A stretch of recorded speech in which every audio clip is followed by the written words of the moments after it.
Welcome to Let's Get Into It. I am your host, Sherelle Higgins. Let's Get Into It is a safe space to have real conversations that are meant to uplift, encourage, and let you know you are not the only one dealing with life. Each episode of Let's Get Into It is designed to provide illuminating and thought-provoking information on a variety of topics. In fact, no topic is off limit. If you would like to see a topic discussed, please feel free to make a recommendation. My special guest and I will have a great time discussing topics that the mainstream media wouldn't dare discuss. We will bring these conversations to you with an open mind, respectfully, from different perspectives, and most importantly, with love. Thank you for joining me and my special guest. Now, let's get into it. Hello, everyone. Thank you all for joining me. This is Let's Get Into It. I am your host, Sherelle Higgins. And today I want to kick off this episode talking just a little bit about making sure we are taking care of our minds, our bodies, and our spirits during this time. It is so important for us to sometimes step back, step away, and really assess the blessings that we have in our lives, because not everyone has the same blessings that we have.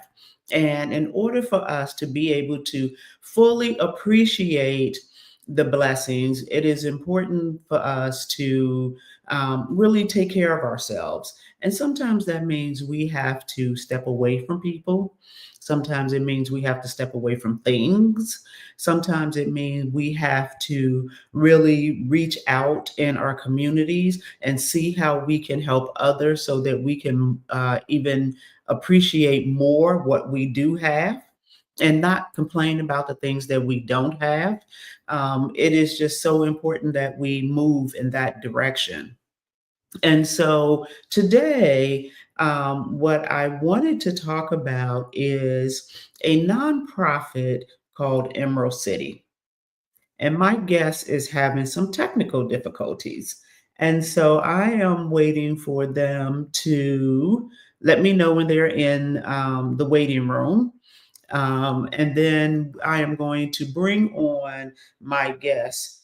I am checking to see what's going on her end. But you know, in order for us to take care of ourselves, sometimes we have to really either listen to someone else's story and then realize that we don't have it that bad, or we need to go out into our communities and help others that are less fortunate.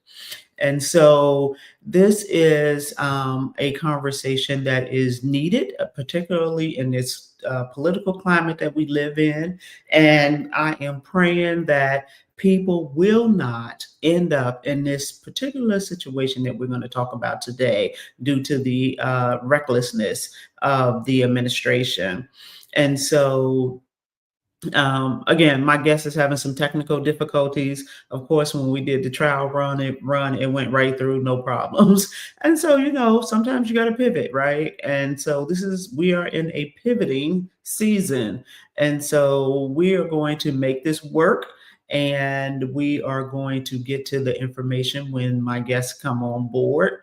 And we are going to continue this podcast tonight with or without the guests if they can get on can't get on. However, yes, we must learn to count our blessings. Thank you for that. Because somebody always has it worse than we do. I don't care what your situation is, someone always has it worse than what you have it. And one of the things I've been doing, particularly with federal employees, for those who have reached out to ask for some one-on-one attention, one of the things I have shared with them is it's important for you to not absorb more than you need to in the situation, and look at your own particular situation and see how you can come out on top. right? And so while you have no control over what's going to happen to you or to your job, what you do have control over is how you react to that and your outlook on it, right? So one particular federal employee, I was telling them that, you have to count your blessings. Because you are not, oh, my guest is here. You are not similarly situated as others may be. And so you have to really look at that and make sure that you are not absorbing other people's energies and vibes because they may not be similarly situated. I've had that conversation with multiple federal employees. And so our outlook, yes, Sharon, our outlook is so important for a healthy mindset. And so, with that being said, I want to bring on Dewana Roby because I think this is a very important conversation. And it's important for us to not only think that it can happen to other people, it can happen to any of us and all of us. And so we want to really kind of, talk through this topic of homelessness. And so I am going to bring Dewana Roby, my older cousin, to the stage. Older as in what? In minutes?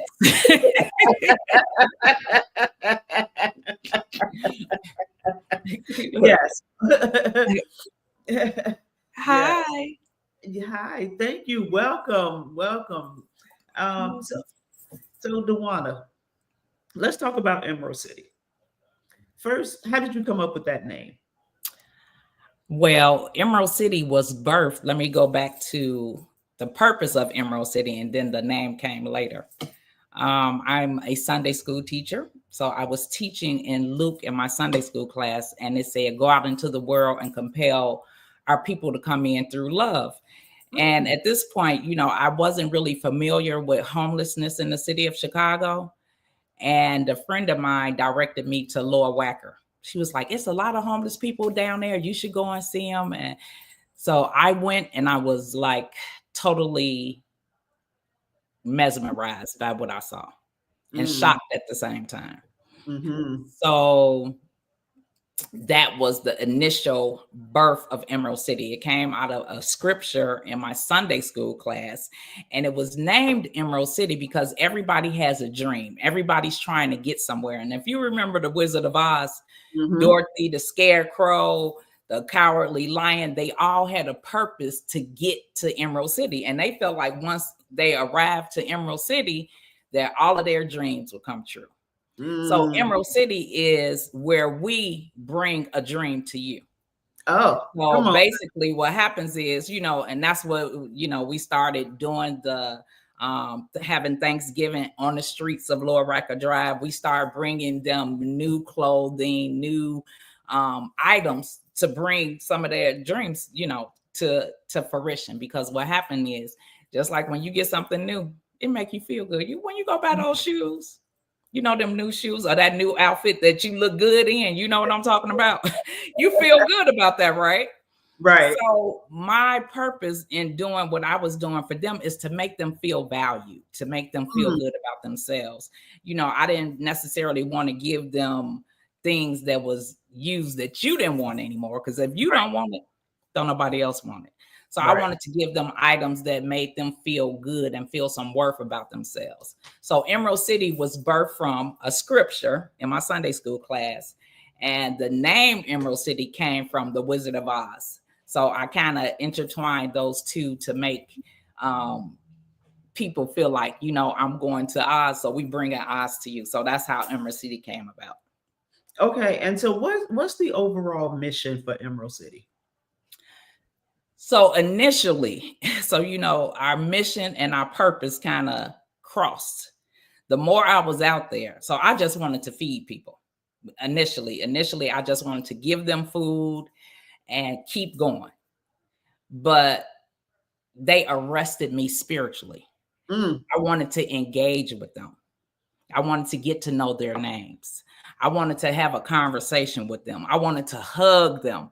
Because, just like Jesus, I'm not saying that I'm Jesus by no stretch of the imagination, but it's in me. He compelled me to want to do more than just give them a piece of bread and keep walking. Mm-hmm. He wanted me to actually have a conversation with them and understand them, because everybody that is homeless doesn't mean that they're homeless in their mind. Right. That might be a situational kind of situation. So they might be in a situation, and everybody's situation is different. I come to learn. They may be in a situation that they don't have a roof over their head at the time, but at the end of the day, they are not mentally homeless. They might be physically homeless, but they are not spiritually homeless. Got it. So, yeah. And so the mission and the purpose, it intersected with one another. And so when that happened, and you said initially it started out with wanting to feed people, what was birthed at that intersection? I say that again. What was what? What was birthed from that intersection of the mission and the purpose? So what ended up happening was, once I started talking to people, then it kind of grew into extending more resources as it relates to, helping them find housing. Mm-hmm. Some of them are habitual homeless people that they were there, they wanted to be there, and they are not ready for housing, a situation for housing. So let me just kind of think about what I've experienced in homelessness, because what really happens is, this is very interesting, because even if they got housing, so I call these repeat offenders of homelessness. If they got housing and I didn't see them for a couple of years or a year or so, then they're right back on the streets, because what happens is, and this is one of the programs that we were trying to implement, is to be able to, partner with them, hold their hand throughout the whole process, because they can get housing. They don't know how to live in housing. So either their housing, situation becomes intolerable to the to the landlord, and they have to put them out because, they bring in all of the garbage on the inside of the house. They don't know how to clean. They don't know how to pay their bills. So they have to be reintroduced into society, into being responsible for paying your bills, for going to the grocery store, all of these things that they haven't been doing for years, because they've been living on the streets and people been bringing them food, and they haven't been taking baths. They haven't been washing up and brushing their teeth and all of that kind of stuff. So it came from just giving them food to holding their hand, trying to help them get housing. And even with the ones who were getting housing, once they received housing, to maintain and be able to stay in that situation. So we went from feeding to resources to being able to give them other avenues to be able to help them sustain and maintain. Okay. And so when you first started going down the Lower Wacker Drive, I know you said it was birthed out of scripture, which I know what you're getting ready to say to this question, but I have to ask the question because oftentimes we think that two things can coincide, right? And so were you ever afraid to go down and interact? Was I ever afraid? Yes, to go down there and interact with the homeless population. Absolutely not. So let me tell you why. People were afraid or asked me, well, are you afraid? My sister was like, girl, you shouldn't be going down there and, all of this by yourself. Because I was going by when I first started going, I was going at night. And, my people started running out. Everybody wanted to go. And it was like, well, I ain't gonna be able to go this day. But I'm like, my people are hungry. I got to go feed them. So I started going by myself. And I promise you, I did not have the spirit of fear, because God doesn't give us the spirit of fear. He gives us the spirit of power. But in that, I never felt like I was ever down there by myself. He was always with me, because I was doing his mission and his purpose. And they know me. So, everybody down there, even when it was like clusters of men in a group, I would be down there by myself and they'd be like, get up off of her, because I pull my car up and pop my trunk up. And once they crowd over you, so they were crowding around my car, they was like, get back, get. So, I had my security in them. So I never was afraid. So Sharon said, please explain, which is a good question, what Lower Wacker Drive looks like and where is it located, for people who have either A, been to Chicago, or B, have not been to Chicago. Okay, so for those people who have not been to Chicago, Lower Wacker Drive is in the downtown area, where there is high rises upstairs. So they call it Lower Wacker because it's under the ground level. It's dark, it's dingy, and it's dirty. If you could think about a location that I can visually tell you, it's on if you go to Emerald City Services on Facebook, you'll see some of the pictures. But if you can remember in, what was the name of that movie? New Jack City. I know that's real old. That's what I think about, because it was always dark on the streets and wasn't that filmed in Chicago? No, that was in New York. Oh, well, New York streets is filthy, and so Lower Wacker Drive kind of looks like that. And they have tents and camps, and they kind of like cluster together and protect each other. It's a dark, dirty, dingy area. Okay, and how do you? Well, I'm gonna come back to that question. So, are there any children down there on Lower Wacker Drive, or are typically adults?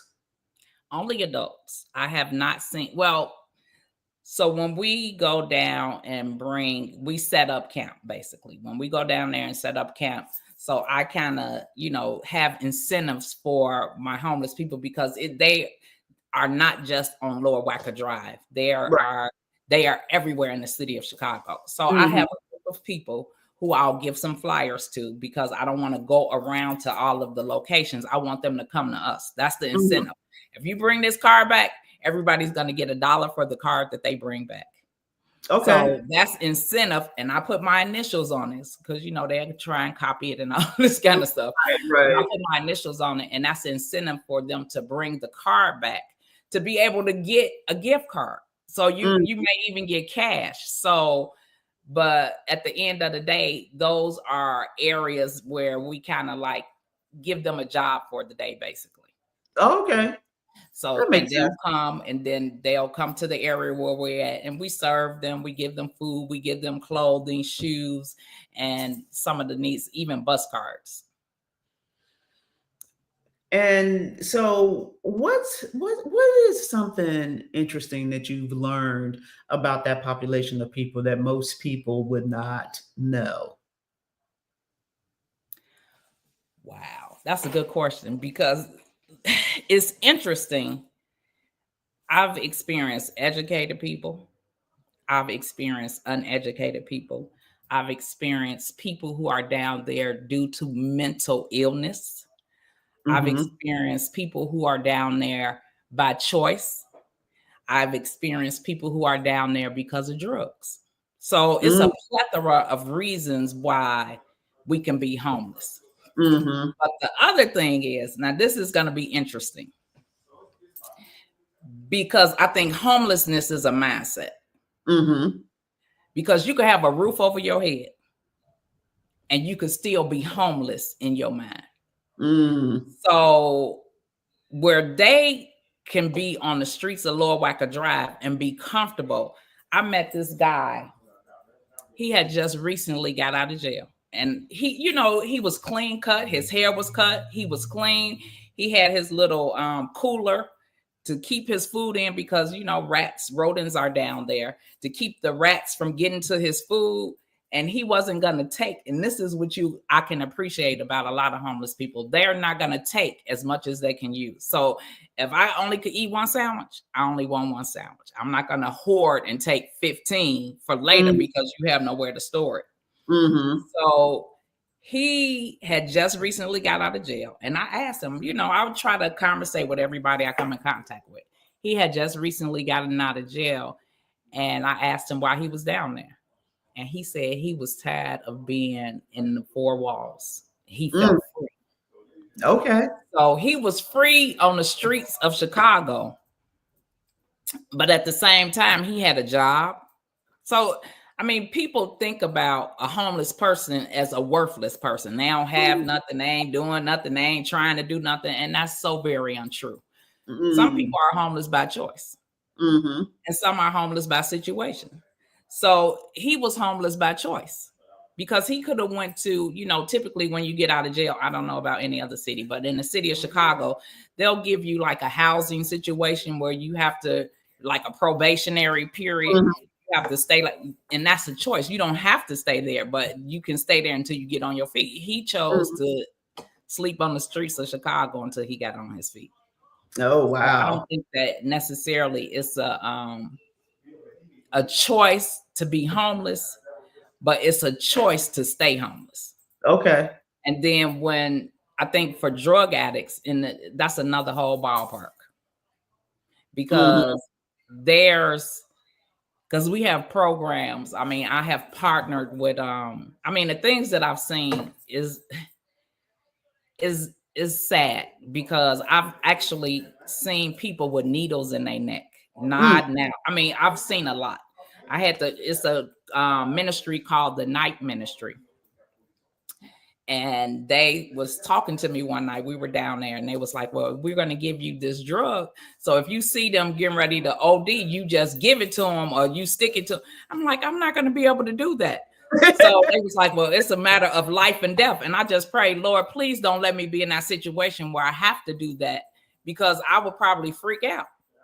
Yeah. But I forget Narcan. Narcan. So I did take the drug, and praise the Lord, I never had to use it. But even in those situations, I mean, I feel like somebody has to do it, number one. But at the end of the day, I feel like they are they're human. And I think we kind of dehumanize them because we're not in that situation. Right. But the more that try to experience what you think that they're experiencing, the more compassion that you have for them. Okay, so that leads right into the question then. So what have you learned about yourself through this? Number one, I know this might be a little selfish, but I don't never want to be homeless. Let me just say that.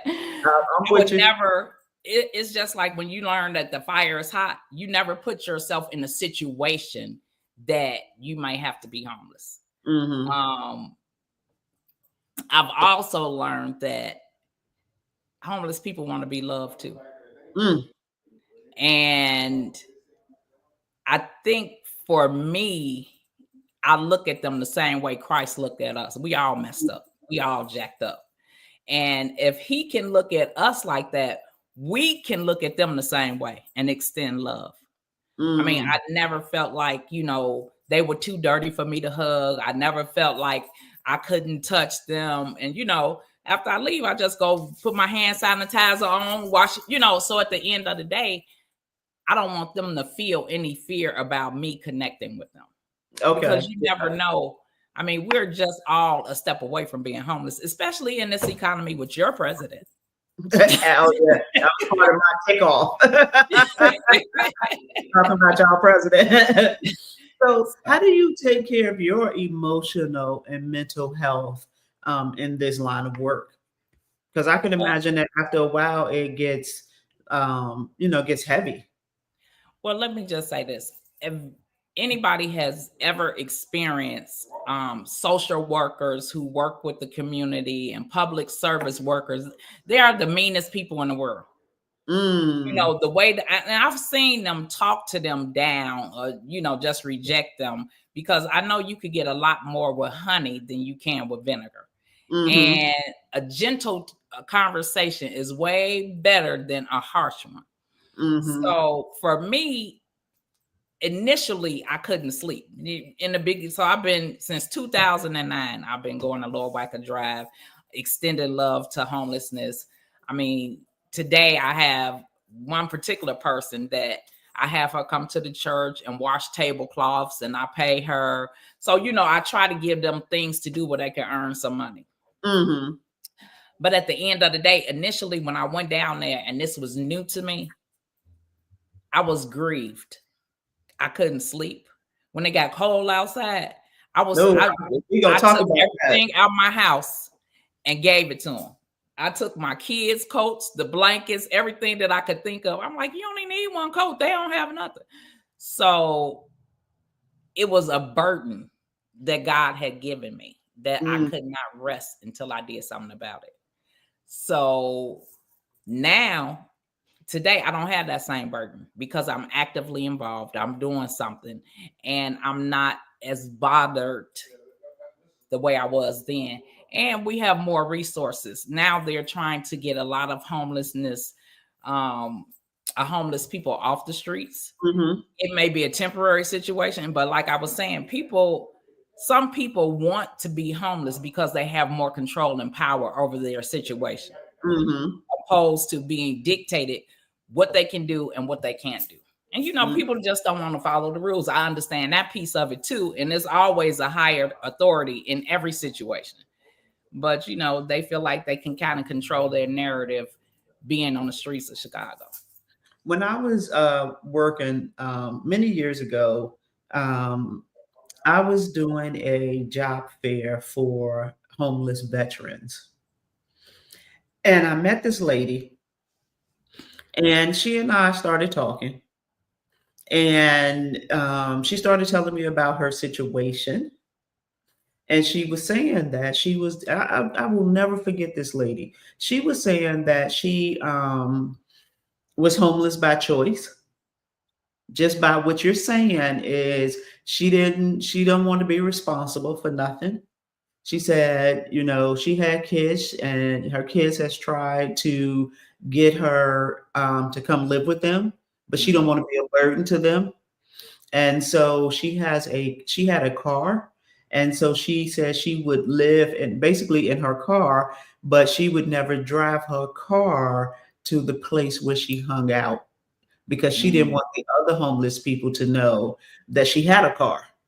Exactly. And so she said she would like drive her car and park like maybe 4, 5, 6 blocks away and then get out and walk to wherever she hung out.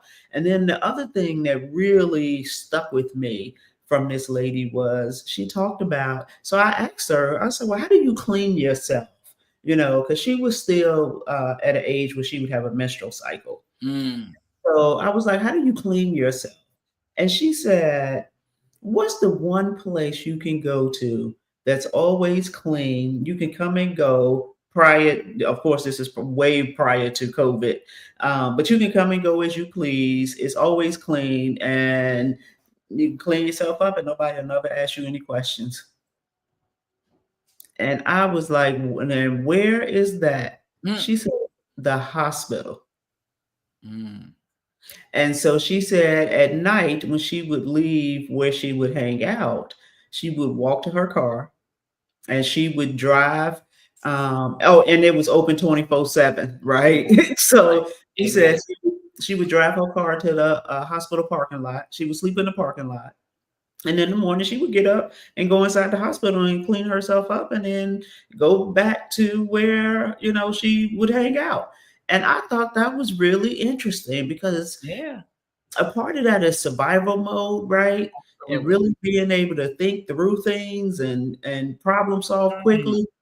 Hey, Ron, cousin Ron, you all up in the podcast. And so I already texted him, told him he was all loud. I could hear him. Look, I texted him and said, I'm on the podcast. Can you be quiet, please? Right. Grandkids. Okay. So anyway, so I mean, you talked a little bit about, like the kind of spectrum of people that's down there. It could be anybody, right? It's no particular set of people that you can encounter down there. But have you ever gone down there and found out that one of them passed away? Yes and no. Okay. I did find out that one of them passed away, but I wasn't down there when it happened. Praise the Lord. So actually, I know two of them passed away. One was through violence, and the other one was a girl. Now, her story, oh my God, her name was Victoria. No names. No, she dead. It doesn't matter. So she gone to glory. And I don't know her last name. Okay. But she, I mean, I just had a passion for her. Okay.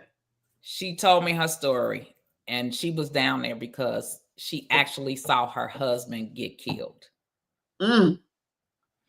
And she told me to call her mother. So every time I would go down there, she was like, "Can you call my mother? Can you call my mother? Can you call my mother?" And she wasn't a young girl. She was probably like in her late 40s.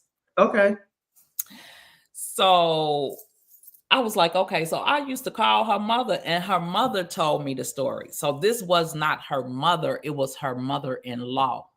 Oh, okay. So it was the lady who I was calling, her son had gotten killed in front of his wife, which was this girl.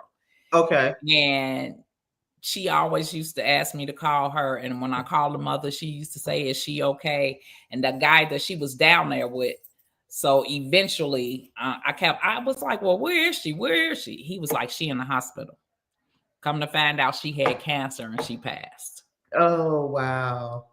So I don't know, well, one thing that I can say is that a doctor's appointment is not on the top of their list. I'm sure. It's not on top of a lot of people's lists. Even people who got a roof over their head. And have health insurance. Absolutely. So with that being said, it's a myriad of things that can cause them to be homeless, but to keep them in the homelessness situation is situations. I mean, you talked about veterans, and we have a cousin that's a veteran.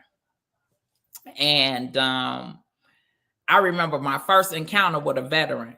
He told me, "Well, ask them if they're a veteran." And I was like, "Yeah." He said he a veteran. So he was like, "Well, I want to go with you." Oh my God. It was so impactful because he was able to talk to a veteran in whatever language, "Man, you need this, you need that." So he was able to help him get off the streets. And I remember his name vividly. He was helping him get off the street, get housing, and get the resources that he need to connect him directly, because veterans have privileges. Right.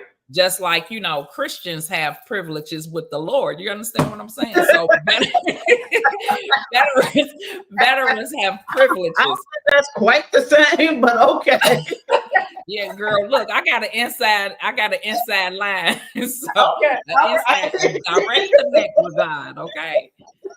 So the veterans, they don't have to be on this long waiting list to be able to get the resources that they need. And I was so impressed with that. So after that, I started asking, "Are you a veteran? Are you a veteran?" Because at the end of the day, it's like a speedier process to be able to get the resources that they need and get them off the streets quicker.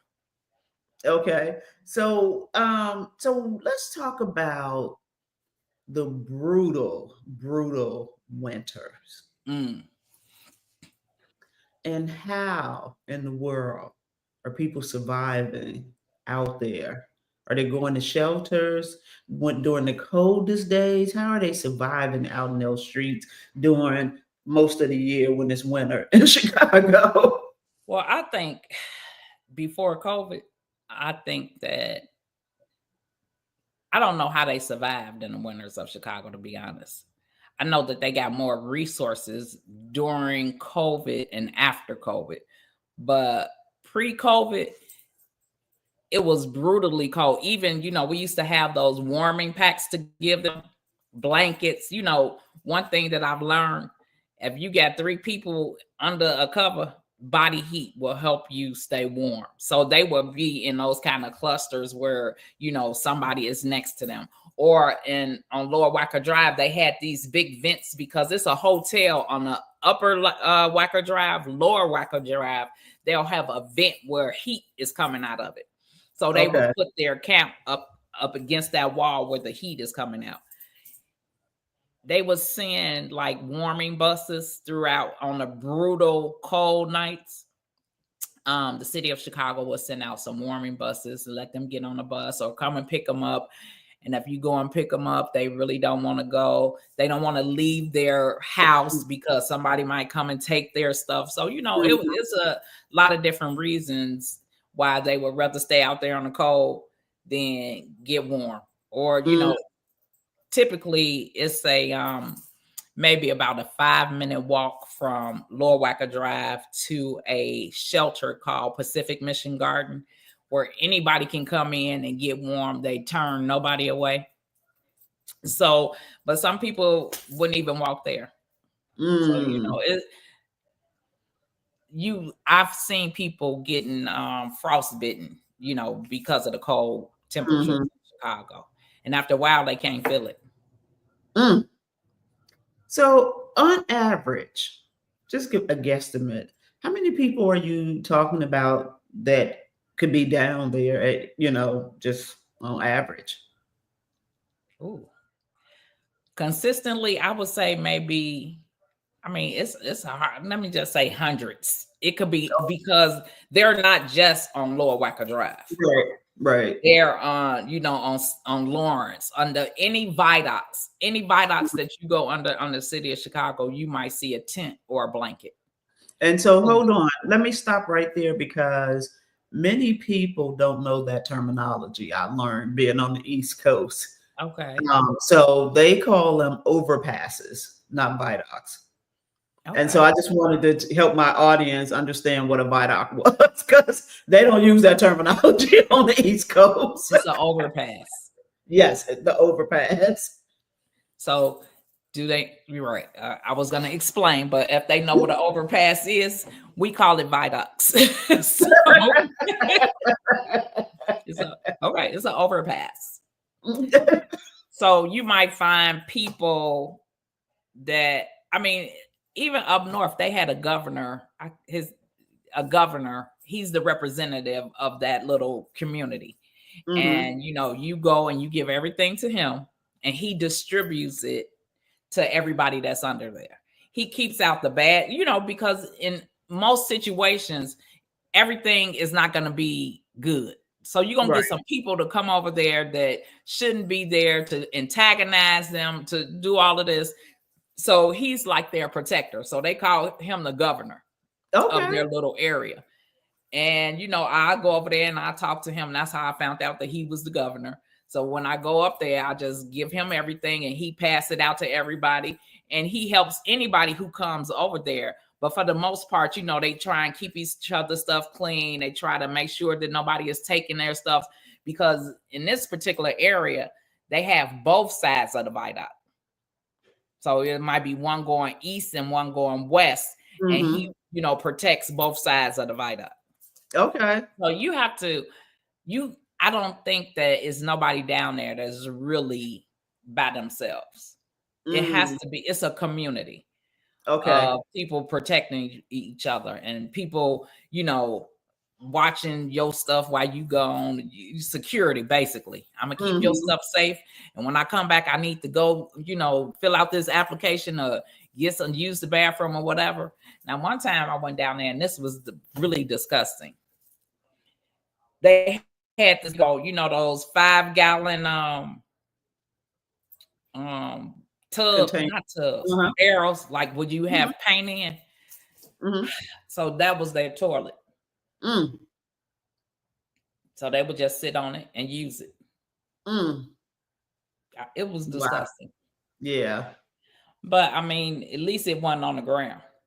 Right. Yeah, that's true. Because then they'd have to move around. So question is, so you talked about kind of how you got started, but what drew you specifically to this type of nonprofit work? Like, okay, I know the scripture said go out into the world and do great things. Okay, so, but there's a million things you could have done that would have been great. And so how, like, specifically homelessness? Well, the Bible says what you have done to the least of them. I mean, that's what drew me What you have Okay. done to the least of them, you have done unto me. And I mean, I think for me, the fact that I have so much compassion for people, Mm-hmm. it hurt me to know that people were in that situation. Mm-hmm. I felt something, and Mm-hmm. 9 times out of 10, if something angers you, then you should be proactive in trying to help or fix or do whatever you can do so that Mm-hmm. you can be a problem solver and not a part of the problem. Mm-hmm. So is when you look at the news and you're like, oh my God, that just really gets on my nerves. So, I'm that person that if something bothers me so much, I don't want to keep talking about how it get on my nerves. I don't want to keep talking about that it's a problem for me. I don't want to keep talking about, somebody else need to do this. What am I doing? So that's what Mm-hmm. really kind of, motivated me to just get deeper involved into a nonprofit, because initially I was just going down there all by myself, taking items. And I learned that, well, you know what? I can get more if I become a nonprofit organization. Okay. So I could give more resources. And, Emerald City Services, we can do this because I have the name behind me. We are a nonprofit. We are trying to help and, build up resources to be able to give back to those people who are in need. Mm. Because one thing that I've learned, I am one person and we cannot do anything alone when we want to have a great impact. Right. Absolutely. So do you find people who self-selected to be unhoused due to the cost of living, although employed? So are you running across people who just simply, they work, but they just can't afford to live somewhere? I have not, because we have a lot of situations where people are renting rooms. And do you all know what a squatter is on the East Coast? Yeah. Oh, Uh-huh. okay. Hey, we can connect there because we have squatters. And we got slugs too. Y'all got slugs? Y'all ain't got no slugs. I didn't know if you all had another term for them, but no, I think squatters are pretty universal. yeah, look, I don't know. I thought a Vidoc was too, but it's all right. So a lot of vacant properties, those people in that category that you're talking about, they may be a little more knowledgeable about trying to beat the system, so to speak. And they will go and take over somebody's property and come up with a fake lease and say, well, we live here. And it takes a long time to get somebody out. Yes, they just changed the law because of that. They just changed the laws in Georgia for squatters because it was taking so long to get people out there housing. The people were just wreaking havoc and tearing up the people's stuff. I'm like, why you got to do all that? Like, you already living here for free. Why don't you just take care of it? But no, they don't want to do that. Mean, it's unfortunate that you have those people that do that. But at the same time, I mean, the law does not protect the homeowner. And that's what I have a problem with. Yo, absolutely. The laws does not protect the homeowners. And that is so crazy to me. So let's talk about, you kind of mentioned this a little bit with the governor, but with newcomers, right? I'm sure over the years since 2009, there have been plenty of newcomers. Oh yeah. And so how do you integrate with the newcomers? Like, do you just like introduce yourself and then just strike up a conversation with them? Like, how are you able to just embrace the newcomers and make them feel safe with you? Well, I just look like safe. So when you see, but what happens is when I see new people, my approach is, as they're summing me up, I'm summing them up as well, because I just don't automatically just walk up to people. I sit, I look, and I pay attention, because some people don't even want to be bothered. They don't want nothing that you get.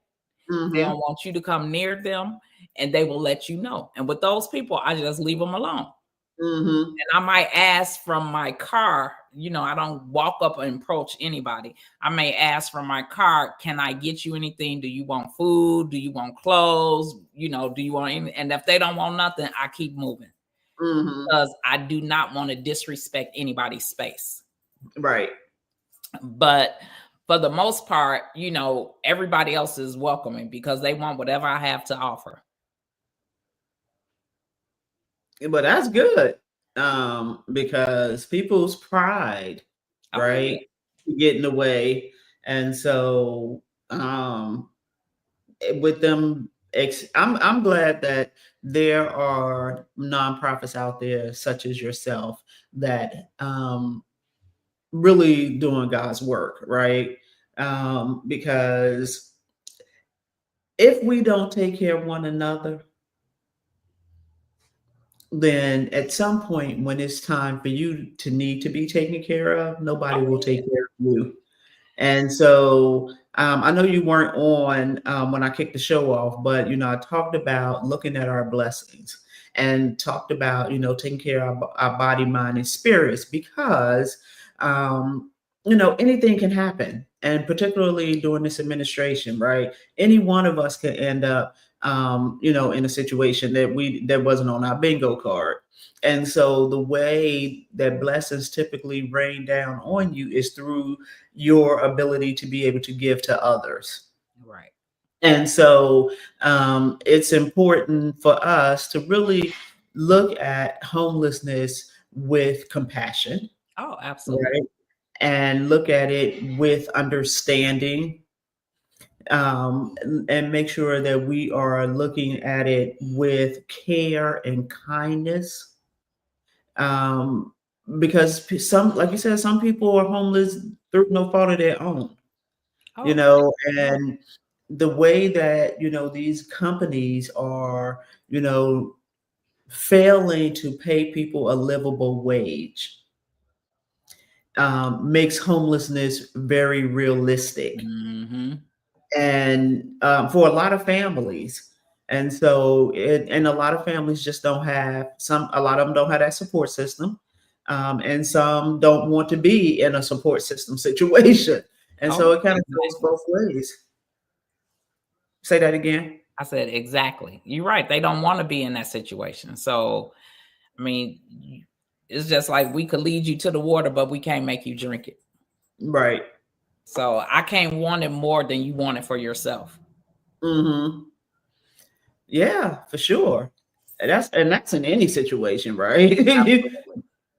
Yeah. And so I know that um, a lot of people like kind of stick together in that community because they have to for protection of themselves Exactly. and their spaces. And so you kind of mentioned earlier about how when you pull up, they are protective over you as well to make sure that you're safe down there. And since you've been doing it for so long, but at this point, people are very familiar with you and know, what you're about and know that you have not come down there with ill intentions. And so, have you ever experienced a situation that made you feel unsafe?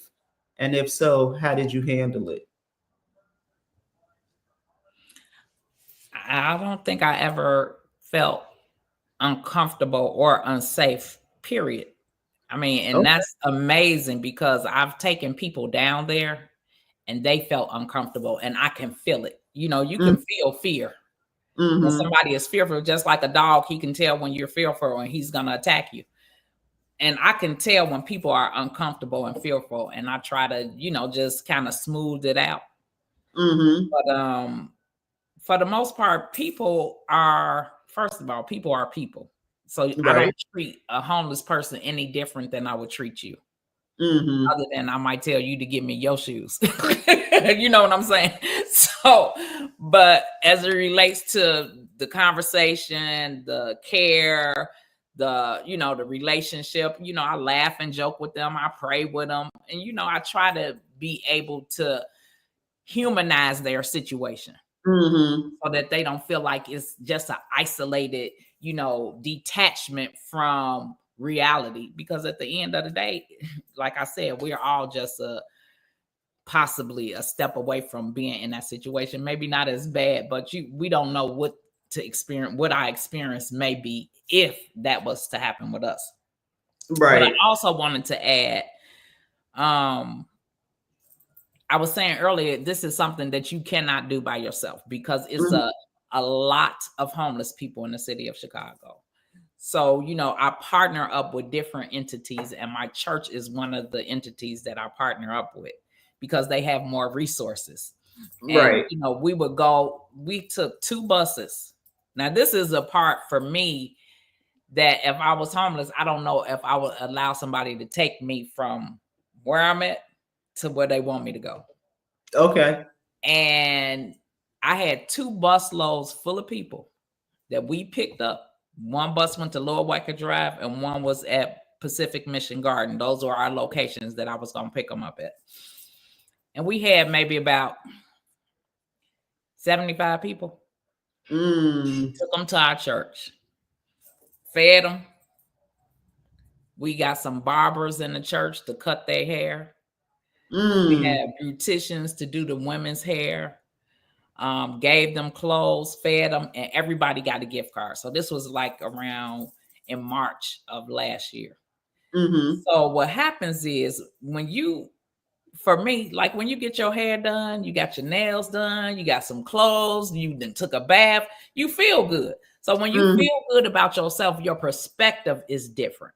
If you dirty, your nails dirty, and you dingy, you stink, all of and most of them got a stench. When you have walking in that, it devalues how you think about yourself. I might think you the bomb.com, but it devalues how you might feel about yourself because you know that you're not presented the way that you want to be presented.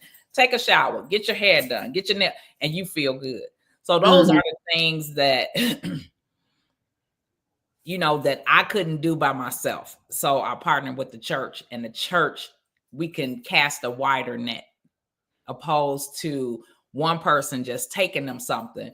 But when we get involved in the church, we got 2 busloads of people to be able to bring them to the resources, and everybody was blessed. Okay. Question: are you provided updates on the status of any of the people you help? I mean, I guess when you go back down there, you talk to them. I know when I They was in got my Chicago. phone number. They call me. Sometime I answer. I'll be off sometime. I don't answer my Right. phone all the time. So I know. they'll Right. call me crying. I got to talk them down as, suicide. I mean, it's all kind of stuff that you couldn't imagine that they're going through. And I couldn't even imagine it until they put me in their situation. And, I'm like, God love you and I love you too. So, I mean, it's those conversations that I've had with people and just start praying because I don't know what else to do but to pray. And for me to find out that she's still alive is that she'll call me again that next week. Okay. So, that's God's hand in it. I don't know, what it is, why when they get down like that, they want to call me, maybe because they know that I'm a pray.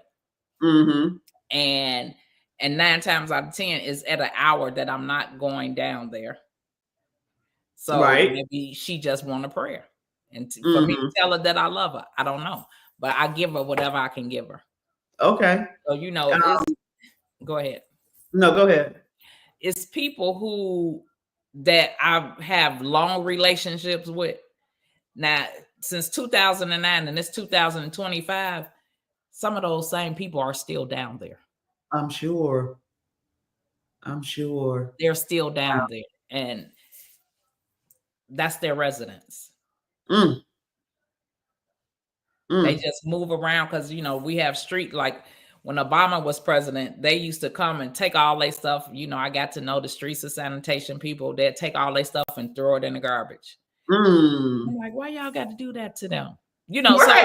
So it's a lot of issues. But I mean, they had to clean up the streets. Right. So you got to Right. take what's most important to you with you and put it. Mm, The Bible say, pick up your mat and carry it. So they had to carry their mat, mm, and that's yeah. their burden. And that's their residence. Yeah. Wow. Wow. Um, Tasia says, yes, Dewana, be the light at the end of their tunnels. Hey, Um, Tasia. because we definitely need more lights at the end of tunnels, Yeah. I mean, particularly now going forward. I believe we could get more done in that area as a group and a team effort opposed to, because it's a lot of people. I'm not the only person. Let me just put this disclaimer Right. right here. I am not the only person in the city of Chicago that has compassion from the homeless community that goes down there and feed them. Right. It's a lot of us. Mm. And at one point I'm like, well, maybe we could take days. You get Monday to, you know what I'm saying? So then that way we'll have the whole week covered. Yeah. Because what happens is, so if I go down there and you go down there the same day, you see food all on the ground. Mm-hmm. They're not going to eat. And that's one of the things that I've learned. So don't give them nothing that you wouldn't eat, number one. Don't give them nothing out your refrigerator that you don't want. They want what you want. Right. And when it's cold outside, don't bring them nothing cold. Okay. So take them some hot food, because you would want some hot soup, a hot hamburger, something hot that you can eat, opposed to you taking me a cold sandwich, or you bringing me a can of soup that's cold that I don't have any resources to warm it up, unless you bringing me some resources to warm it up. So those are the things that for me, it's like, well, I wouldn't want that, so why would I give it to them? Mm-hmm. And so I know I've gone down a couple times with you before, and then Jackie and I went and helped a guy on your behalf when I was in Chicago. But what other type of agencies do you partner with? You mentioned So the church. I have a friend, her name is, well, the name of her pantry is called Free Indeed. Mm-hmm. DEED, Free Indeed. And I send a lot of people over there. Now, you could go in Wednesday and Thursdays throughout the week and get food. It's beautiful. I want to go over there and shop. It's like you're in a regular grocery store. You get a cart and you go and get whatever you want off the shelves. Okay. It'll tell you could have 2 of these, 1 of those, 5 of these, 6 of those. You could just go and get everything and put it in your shopping cart. And then when you get to end, they help you bag your groceries, take it to your car, or put it in your little willing cart thing. Mm-hmm. And you got free groceries. Now, next door to that, she has a thrift store where you can get clothing. Okay. So you could go in there and get something for $1, get a pair of jeans, some shoes, some boots, all of those things right here in the community. And is accessible to those who can get on the public transportation. Mm-hmm. And it may not be as accessible to those who can't get on public transportation. Okay.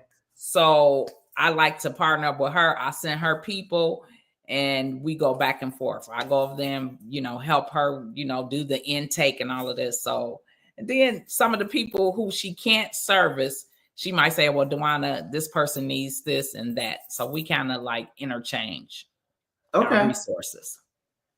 All right. Time has gone by really quickly. It's over already. We just got started. You have shared a lot of information. God bless you for being obedient to this calling on your life. And so one of the things before I let you go, for anybody who wants to financially support Emerald City Services to help you continue to spread goodness and hope in the world, how can people do that? Well, you could go on my Facebook page, Emerald City Services, and it's a link on there. If you're interested in donation, we'll take 50 cents, we'll take $50, whatever your heart's desire. It all adds up and it all helps.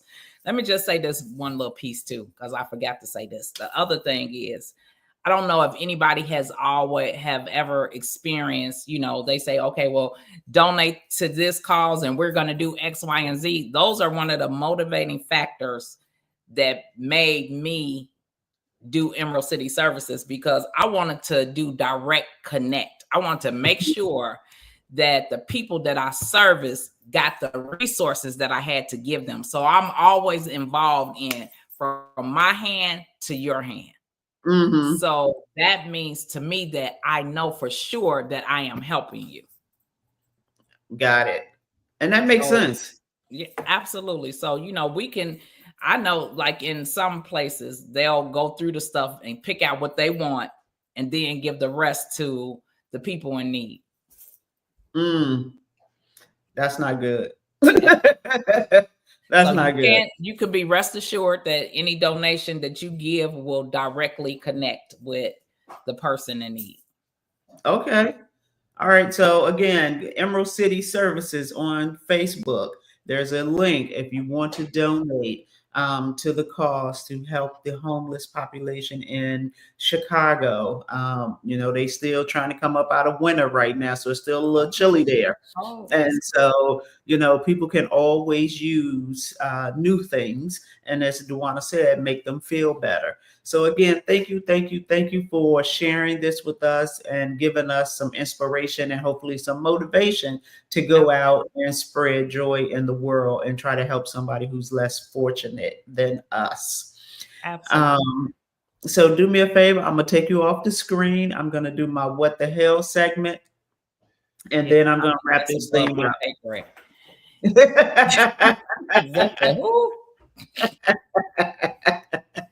So what the hell? It's so much going on in the world, but you know what today's what the hell is all about me.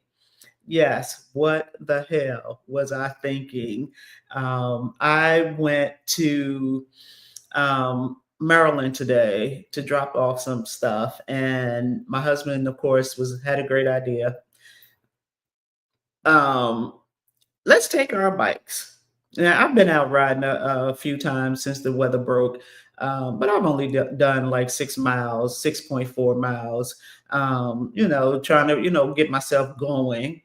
And so today it was so nice outside, and we rode on the Indian Head Rail Trail, for those who are familiar with this area. And I did 10 miles today, 10.78 miles today. So what the hell was I thinking that I could go from 6.4 miles to 10.78? So I am fully anticipating a sore body tomorrow. But you know what they say, no pain, no gain, right? Well, that's cute in our younger years. At this age, I can do the game without the pain.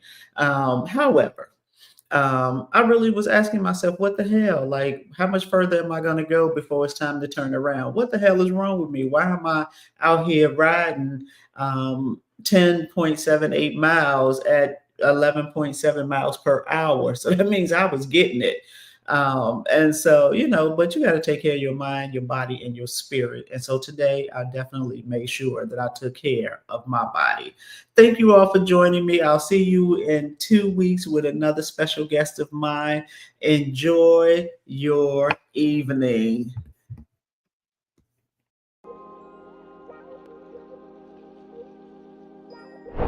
Thank you for joining and participating in Let's Get Into It.